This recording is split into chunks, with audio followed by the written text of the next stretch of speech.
আসসালামু আলাইকুম আপু। আমরা রোজা রাখছি তাই না?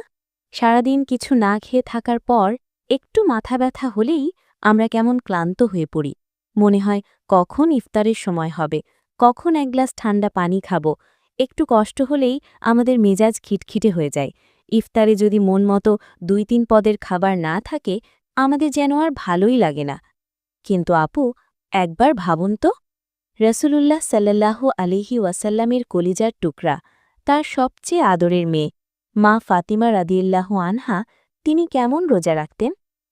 যার ঘরে অনেক সময় দিনের পর দিন চুলা জ্বলত না, ক্ষুধায় পেট পিঠের সাথে লেগে থাকত, কিন্তু তার ইবাদত কখনো থামত না। যিনি সারা দিন রোজা রেখে ইফতারের সময় নিজের মুখের খাবারটুকুও হাসি মুখে আরেকজনকে দিয়ে দিতেন। আজ আমরা কোনো সাধারণ মানুষের গল্প শুনব না।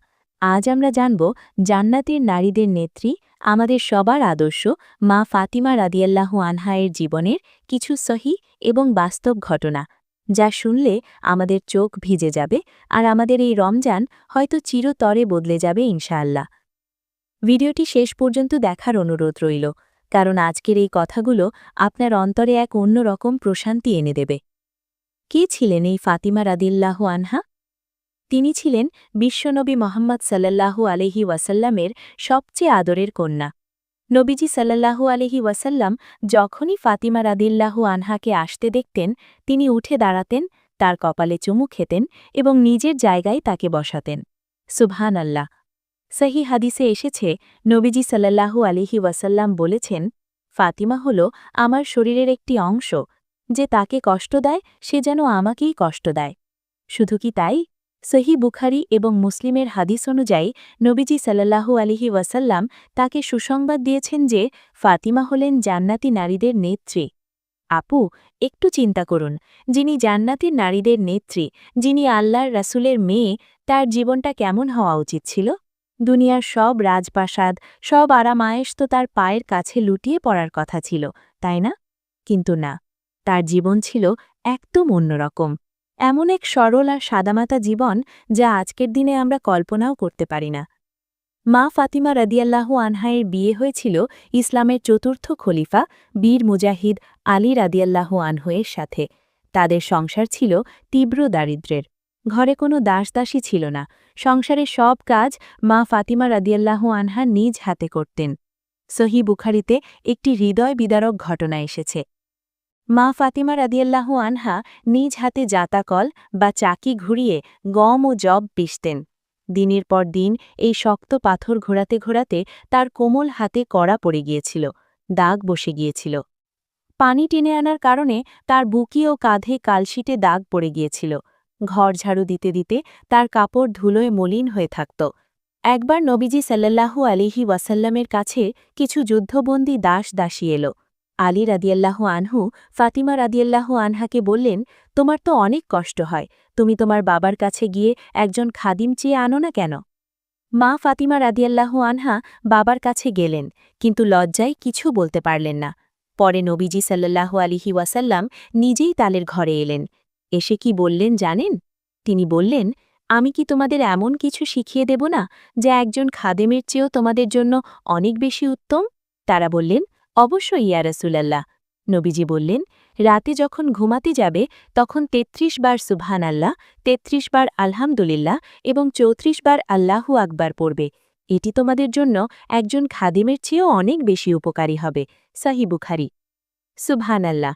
আপু, খেয়াল করেছেন, নবীজি সাল্লাল্লাহু আলাইহি ওয়াসাল্লাম তার কলিজার টুকরো মেয়েকে দুনিয়ার আরাম দেননি, শিখিয়ে দিয়েছেন আখিরাতের পাথেও। আর মা ফাতিমা রাদিয়াল্লাহু আনহাও কোনোদিন আর খাদেম চাননি, সেই দাগ পড়া হাত নিয়েই সারা জীবন হাসি মুখে কষ্ট করেছেন। রমজান মাস বা নফল রোজায় মা ফাতিমা রাদিয়াল্লাহু আনহা-এর ইবাদত কেমন ছিল? মুফাসসিরগণ কোরআনের সূরা ইনসান বা সূরা দাহারের তাফসিরে একটি অসাধারণ ঘটনার কথা উল্লেখ করেন। ঘটনাটি শুনলে আপনার গায়ের লোম খাড়া হয়ে যাবে। একবার হাসান ও হুসাইন রাদিয়াল্লাহু আনহুমা অসুস্থ হয়ে পড়লেন। আলী ও ফাতিমা রাদিয়াল্লাহু আনহুমা মানত করলেন, বাচ্চারা সুস্থ হলে তারা ৩ দিন রোজা রাখবেন। বাচ্চারা সুস্থ হল, তারা রোজা রাখা শুরু করলেন, কিন্তু ঘরে ইফতার করার মতো কিছুই নেই। আলী কিছু জব ধার করে আনলেন। মা ফাতিমা রাদিয়াল্লাহু আনহা সেই জব পিষে প্রথম দিনের ইফতারের জন্য সামান্য কয়েকটি রুটি বানালেন। সারা দিন রোজা রাখার পর ইফতারের সময় যখন তারা রুটিগুলো নিয়ে বসবেন, ঠিক সেই মুহূর্তে দরজায় কড়া নাড়ার শব্দ। হে মোহাম্মদ সাল্লাল্লাহু আলাইহি ওয়াসাল্লামের পরিবার, আমি একজন মিসকিন, গরিব, আমি খুব ক্ষুধার্ত, আমাকে কিছু খাবার দেন। মা ফাতিমা ও আলী রাদিয়াল্লাহু আনহুমা নিজের মুখের সেই খাবারটুকু, সেই রুটিটুকু মিসকিনকে দিয়ে দিলেন। তারা শুধু পানি দিয়ে ইফতার করে পরের দিনের রোজা রাখলেন। দ্বিতীয় দিন সারা দিন পেটে প্রচণ্ড ক্ষুধা নিয়ে রোজা রাখলেন। ইফতারের সময় হল, আবার সেই সামান্য রুটি নিয়ে বসলেন। এমন সময় দরজায় আবার আওয়াজ, আমি একজন এতিম, আমাকে কিছু খাবার দিন। তারা আবারও হাসি মুখে নিজেদের পুরো খাবার সেই এতিমকে দিয়ে দিলেন। শুধু পানি খেয়ে পার করলেন দ্বিতীয় রাত। তৃতীয় দিন ক্ষুধার যন্ত্রণায় তাদের শরীর কাঁপছে। সেদিন ইফতারের সময় এসে দাঁড়ালো একজন যুদ্ধবন্দী, সেও খাবার চাইল। সুবহানাল্লাহ, তৃতীয় দিনেও তারা নিজেদের ইফতার বিলিয়ে দিলেন।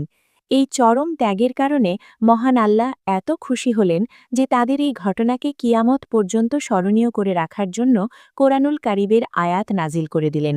সূরা ইনসানের ৮ এবং ৯ নম্বর আয়াতে আল্লাহ তাআলা বললেন, আর তারা আল্লাহর ভালোবাসায় অভাবগ্রস্ত এতিম ও বন্দীকে খাবার দান করে এবং তারা বলে, আমরা তো কেবল আল্লাহর সন্তুষ্টির জন্যই তোমাদেরকে খাবার দান করি, আমরা তোমাদের কাছে কোনো প্রতিদান চাই না, কোনো কৃতজ্ঞতাও চাই না। আল্লাহু আকবার। এই হল জান্নাতি নারীদের নেত্রীর রোজা। আপু, মা ফাতিমা রাদিয়াল্লাহু আনহায়ের জীবনে অভাব ছিল নিত্যদিনের সঙ্গী। দিনের পর দিন চুলায় আগুন জ্বলত না, কিন্তু তার মুখে কোনোদিন কোনো অভিযোগ ছিল না। কেন আমার ঘরে খাবার নেই, কেন আমার বাবার এত ক্ষমতা থাকতেও আমি কষ্টে আছি, এমন কোনো কথা তার মুখ থেকে কোনো দিন বের হয়নি।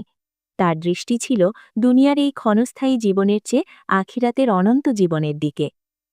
আজকের দিনে আমাদের জন্য এই মহীয়সী নারীর জীবন থেকে কি শিক্ষা আছে? আমরা নারীরা অনেক সময় মনে করি সেহরিতে ভারী কিছু না খেলে বোধহয় রোজা রাখা যাবে না। ইফতারে টেবিল ভর্তি খাবার না থাকলে রোজাটা যেন অসম্পূর্ণ থেকে যায়। কিন্তু মা ফাতিমা রাদিয়াল্লাহু আনহা আমাদের শিখিয়েছেন, কম খাবারেও রোজা রাখা সম্ভব। যদি অন্তরে তাকওয়া থাকে, যদি আল্লাহর প্রতি ভালোবাসা থাকে, তবে ক্ষুধা আপনাকে ইবাদত থেকে দূরে সরাতে পারবে না। তিনি শিখিয়েছেন, সংসারের কাজ, শারীরিক কষ্ট, এগুলোর কোনো কিছুই ইবাদত বন্ধ করার অজুহাত হতে পারে না। তিনি শিখিয়েছেন, দান করতে হলে ধনী হতে হয় না। নিজের প্রয়োজন থাকার পরও অন্যকে অগ্রাধিকার দেওয়ার নামই হল প্রকৃত ঈমান। আপু, একটু বুকে হাত দিয়ে চিন্তা করুন তো, আজ আমাদের ফ্রিজ খাবারে ভর্তি, আলমারি ভর্তি কাপড়, টেবিলে হরেক রকমের ইফতার, তবুও আমরা কত অস্থির। একটু গরম পড়লে আমরা রোজায় ক্লান্ত হয়ে যাই, একটু কষ্ট হলে আমরা আল্লাহর কাছে, মানুষের কাছে অভিযোগ করি, আমার এইটা নেই, আমার ওইটা নেই। কিন্তু মা ফাতিমা রাদিয়াল্লাহু আনহা, খালি ঘরে, খালি পেটে, হাতে কড়া পড়া দাগ নিয়েও তিনি ধৈর্য হারাননি। তিনি জানতেন দুনিয়ার এই কষ্ট খুব অল্প সময়ের জন্য। আসল সুখ তো জান্নাতে, যেখানে আল্লাহ তার জন্য নেত্রীর মুকুট সাজিয়ে রেখেছেন। আমরা কি পারি না আপু, মা ফাতিমা রাদিয়াল্লাহু আনহায়ের সেই সরল জীবনের একটুখানি ছোঁয়া আমাদের জীবনে নিয়ে আসতে? এই রমজানে আমরা কি পারি না অভিযোগ করা একটু কমিয়ে দিতে? আসুন না আপু, আজকের পর থেকে আমরা নিজেদের জন্য একটা চ্যালেঞ্জ নিই। মা ফাতিমা রাদিয়াল্লাহু আনহায়ের জীবনী থেকে অনুপ্রেরণা নিয়ে এই রমজানে আমরা 4টি কাজ করার চেষ্টা করব। ১. আজ থেকে অভিযোগ কম।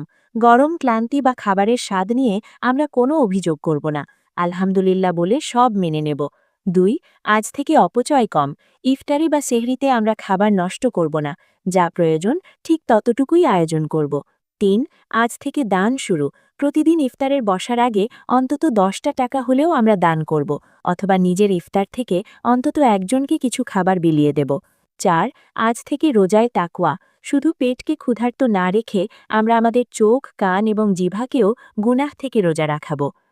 আপু, দেখতে দেখতে এই রমজানও একদিন শেষ হয়ে যাবে, ঈদের চাঁদ উঠবে। কিন্তু আমরা কি পারব মা ফাতিমা রাদিয়াল্লাহু আনহায়ের মতো তাকওয়া আর ধৈর্য নিয়ে এই রমজান থেকে ফিরে আসতে?